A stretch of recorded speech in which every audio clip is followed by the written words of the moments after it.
જે આ પરિક્રમાનું જો મહત્ત્વને એ રીતે જોઈએ ને તો કે જે લોકો આખી પરિક્રમા કરી શકતા નથી એ લોકો આ પરિક્રમાથી એક નર્મદા મૈયાનો એક લાવો લઈ લે.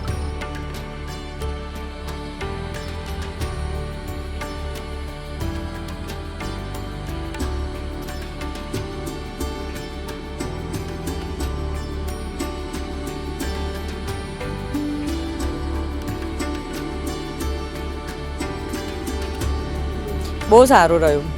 સેવા બી બહુ મસ્ત આપે છે, બધું બહુ મસ્ત છે, એમ મજા આવી ગઈ.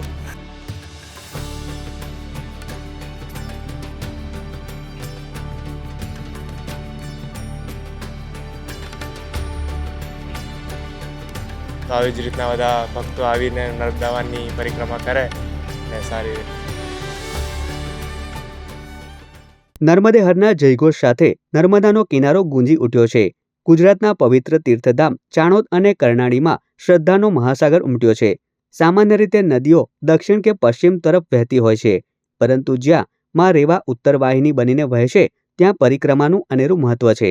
પુરાણોમાં જેનું અદકેરું મહત્વ છે તેવી આ ઉત્તર વાહિની પરિક્રમા કરવા માટે લાખોની સંખ્યામાં ભાવિક ભક્તો ઉમટી પડ્યા હતા. આસ્થા એવી છે કે અહીં માત્ર સ્નાન અને પરિક્રમા કરવાથી જન્મો જન્મના પાપોમાંથી મુક્તિ મળે છે.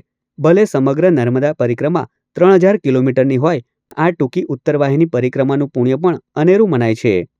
અમે આ પરિક્રમા એમ તો જોવા જઈએ તો 7-8 વર્ષથી કરીએ છીએ. જ્યારે આટલું બધું એમનું માહોલ પણ નહીં હતો ત્યારે અમે ચાલુ કરી હતી. અત્યારે તો બહુ બધા તીર્થયાત્રીઓ આવે છે અહીંયા પરિક્રમા કરવા અને માતાજીની આરાધના કરવા, ને સુવિધાને એવું પણ સારું છે, સરકાર પણ સહાય આપે છે.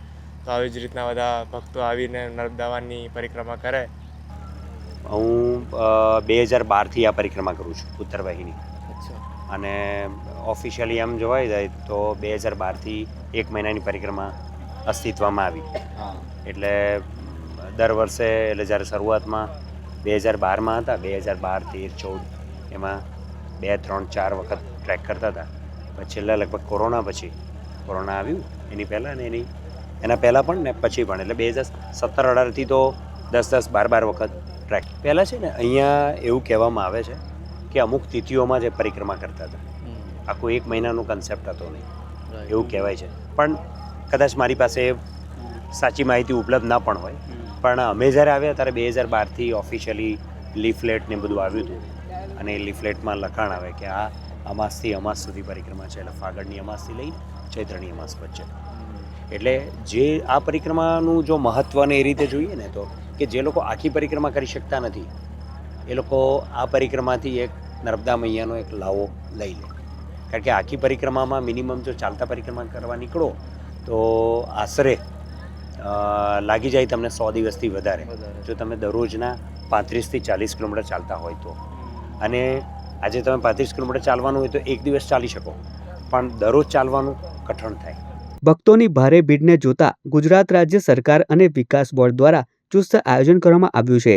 પીવાના પાણીથી લઈને આરોગ્યની સેવાઓ અને ટ્રાફિકના ચુસ્ત નિયંત્રણ માટે પોલીસ ખડેપગે તૈનાત છે. રાજ્યના ખૂણે ખૂણેથી આવેલા ભક્તોને કોઈ તકલીફ ન પડે તે માટે ખાસ વ્યવસ્થાઓ કરવામાં આવી છે. માત્ર ધાર્મિક વિધિ જ નહીં, પરંતુ ઉત્તર વાહિની પરિક્રમાએ કરોડો ભક્તોની અતૂટ શ્રદ્ધાનું પ્રતીક છે. ભક્તિ, ભાવ અને શ્રદ્ધાના સંગમ સાથે આ વર્ષની આ પવિત્ર યાત્રા યાદગાર બની રહી છે. મારો તો સારો રહ્યો છે, પણ આના સાથે થોડુંક એમ વધારે અઘરું લાગે છે. એવું નથી ચાલી, અને મેં ઉચકીને જ આવી છું, મેં મારા હસબન્ડ બંને. એટલે અમારા ફ્રેન્ડ છે ને એ ગયા વર્ષે આવ્યા હતા, એના લીધે પછી એવું કે આ વખતે અમે બી જઈએ, એવું એમના લીધે પછી અમે આવ્યા છે. બહુ સારું રહ્યું. સેવા બી બહુ મસ્ત આપે છે, બધું બહુ મસ્ત છે, એમ મજા આવી ગઈ. એ તો છે, હવે એનું મહત્વ તો છે તો જ આટલા આવતા હોય ને શ્રદ્ધાળુઓ અહીં. અમે તો અહીંયા નજીકના જ છીએ, એટલે અમને ખબર જ છે કે અહીંયા મા નર્મદાની પરિક્રમા થતી જ હોય છે દર વર્ષે, એટલે આવવું જોઈએ એમ, અને પરિક્રમા કરવી જોઈએ. ભીડ તો છે, એ તો જેમ જેમ દર વર્ષે બધાને ખબર પડતી જાય કે મા નર્મદાની પરિક્રમા આ વખતથી શરૂ થાય છે, ગઈ વખતે કેવો માહોલ હતો, આ વખતે કેવો માહોલ છે, એટલે એ પ્રમાણે પબ્લિક આવતી હોય. અને સેટરડે સન્ડેની રજા છે, એટલે એ રજાના લીધે પબ્લિકનો ઘસારો વધારે છે. એટલે કે અમુક નોકરિયાત વર્ગ હોય, એટલે એ લોકોને એવું થાય કે રજા છે તો રજાનો લાભ લઈએ, એ રીતે પબ્લિક વધતી હોય. બાકી આમ પબ્લિક એટલી બધી ના વધતી હોય. અને વધે એટલે જેમ જેમ રજા આવતી હોય એમ એટલે છોકરા છૈયાઓ અને યંગ જનરેશન છે, વૃદ્ધો છે, એ પણ આવતા હોય. એટલે રજાનો માહોલ લઈને વધારે પબ્લિક આવતી હોય. હા, બાકી બીજું તો કંઈ છે નહીં.